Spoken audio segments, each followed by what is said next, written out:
சிவார்ப்பணம். வணக்கம் ஃப்ரெண்ட்ஸ். நம்ம இன்னைக்கு என்ன பார்க்க போறோம்னா, தமிழ் மாதத்துல 6வது மாதமா வர நம்ம புரட்டாசி மாதத்துல பிறந்தவங்களோட பலன்களை பார்க்க போறோம்.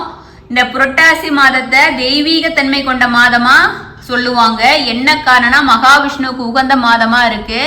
புரட்டாசியில பிறந்தா புரட்டி போடும் அப்படின்னு ஒரு பழமொழி இருக்கு, சொல்லுவாங்க, பயப்படுவாங்க.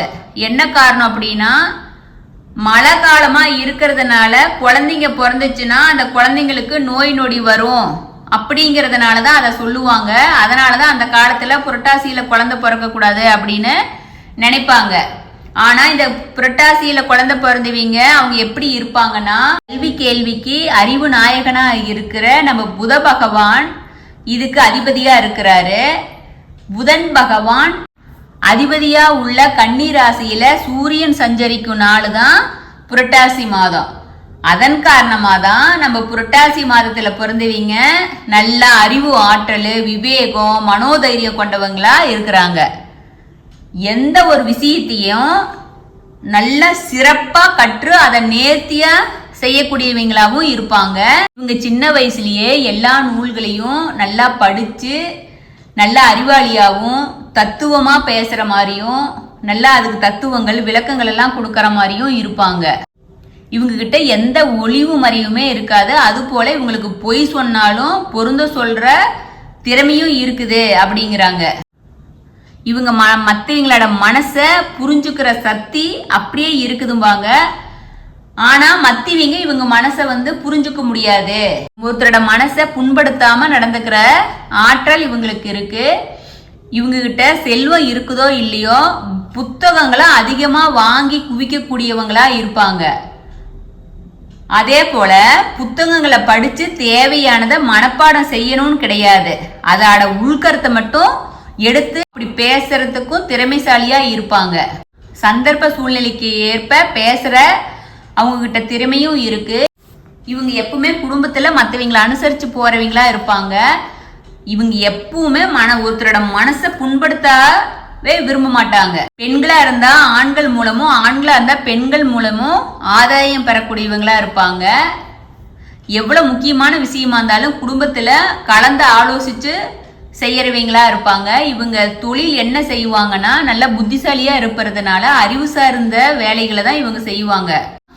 பேச்சாற்றல், எழுத்தாற்றல், கவிஞரா இருப்பாங்க, நூல் பதிப்பா இருப்பாங்க, நிதித்துறையில கொடிக்கட்டி பறைக்கிறவங்களா இவங்க இருப்பாங்க. ஆனா இவங்க அறிவு கூர்மையால எந்த தொழில செஞ்சாலும் அதுல பணம் வர்ற மாதிரி இருக்கும் இவங்களுக்கு.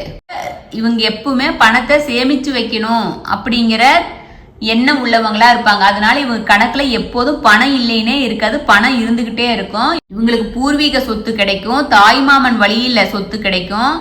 மனைவியா இருந்தா கணவன் வழியிலையும், கணவனா இருந்தா மனைவி வழியிலையும் இவங்களுக்கு சொத்து கிடைக்கிறதுக்கான நேரம் இருக்கு. இவங்க ரொம்ப சுய கௌரவம் பார்க்கக்கூடியவங்களா இருப்பாங்க. என்ன பிரச்சனை இவங்களுக்கு வந்தாலும் அதை மற்றவங்கிட்ட சொல்லவே மாட்டாங்க, குடும்பத்திலையும் பகிர்ந்துக்கவே மாட்டாங்க. அந்த அளவுக்கு அவங்களுக்கு மன வலிமை உள்ளவங்களா இருக்கிறாங்க. அப்படி மன வலிமை உள்ளதா இருக்கிறதுனால இவங்க காவல்துறை, ராணுவம், தீயணைப்புத்துறை, வனத்துறை போன்ற துறைகள்லையும் பொறுப்புல இருப்பாங்க. இவங்க குழந்தைகளால பெருமை அடையக்கூடியவங்களா இருக்கிறாங்க. குழந்தைகளை சிறப்பா வளர்ப்பாங்க.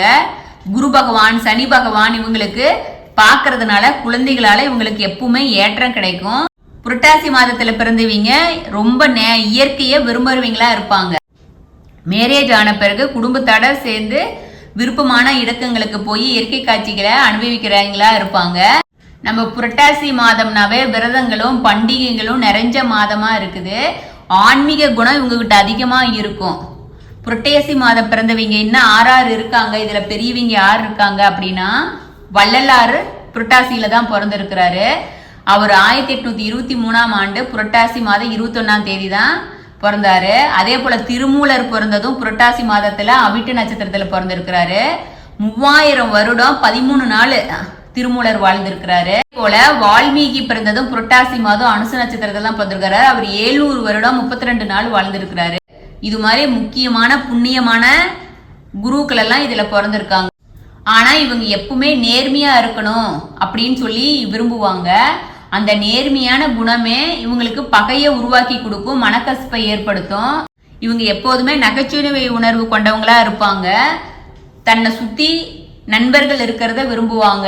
ஏன்னா இவங்க நகைச்சுவை உணர்வோட நல்லவங்களா இருக்கிறதுனால இவங்களுக்கு எப்போதும் ஃப்ரெண்ட்ஸ் அதிகமா இருப்பாங்க. இவங்களுக்கு அதிகமான யோகங்கள் கிடைக்கும், இவங்களுக்கு இருக்கும். புரட்டாசி மாதத்துல பிறந்தவங்க மூளையை உபயோகித்து தான் ஜெயிப்பாங்க. ரொம்ப கற்பனை சக்தி கொண்டவங்களாவும் இருப்பாங்க, சிறந்த எழுத்தாளராகவும் இருப்பாங்க, இல்லாட்டி சினிமா துறையிலையும் ஜெயிச்சவங்களா இருப்பாங்க, பத்திரிகை துறையிலையும் ஜெயிச்சவங்களா இருப்பாங்க. இவங்களுக்கு நோயின்னு பார்த்தா என்னன்னா, இரவு நேரத்துல அதிக நேரம் விழிச்சிருந்து நிறைய படிக்கிறது இது மாதிரி ஒர்க் பண்றதுனால இவங்களுக்கு ஜீரண சம்பந்தமான நோய் வரும் அப்படின்னு இருக்குது. நரம்பு தளர்ச்சி, பலவீனம் போன்றவை ஏற்படலான்னு இருக்குது. அதனால நீங்க புளிப்பு சுவையை கொஞ்சம் கம்மியா சேர்த்துக்கிட்டா நல்லா இருக்கும். எப்போதுமே பால், தயிர், மோர், நெய்யை எல்லாம் தொடர்ச்சியா சேர்த்துக்கிட்டாங்கன்னா நல்லா இருக்கும். கீரை, தக்காளி இதையும் சாப்பிட்டா ரொம்ப நல்லா இருக்கும் அப்படின்னு சொல்றாங்க. இரவு நேரத்துல நல்ல தூக்கம் கெடாம பாத்துக்கணும். நல்லா தூங்குனாங்கன்னா இவங்களுக்கு வயிறு சம்பந்தமான ப்ராப்ளம் ஆட்டோமேட்டிக்கா சரியா போயிடும். அதனால வயிறு சம்பந்தமான நோய், நரம்பு சம்பந்தமான நோய் வரும்னு இருக்கு. அதை கொஞ்சம் அவங்க ஃபாலோ பண்ணிக்கணும். இவங்க எப்பவுமே நிறைய படிக்கிறதுனால படிச்சு மூளையை ரொம்ப குழப்பிக்குவாங்க. அதனால அவங்க அப்பப்ப மூளைக்கு ரெஸ்ட் கொடுக்கணும் அப்படின்னு சொல்றாங்க. இவங்க கிட்ட ஒருத்தர் நீங்க யாரையாச்சும் நம்பிக்கிட்டு இருப்பீங்க, உங்களை கையை விட்டுட்டு போயிட்டா கூட இவங்க கிட்ட போய் அடைக்கலம் ஆனீங்கன்னா இவங்க உங்களுக்கு வேணுங்கிற ஹெல்ப் செய்வாங்க. அது போல நல்ல எண்ணம் உள்ளவங்களாவும் இருக்கிறாங்க.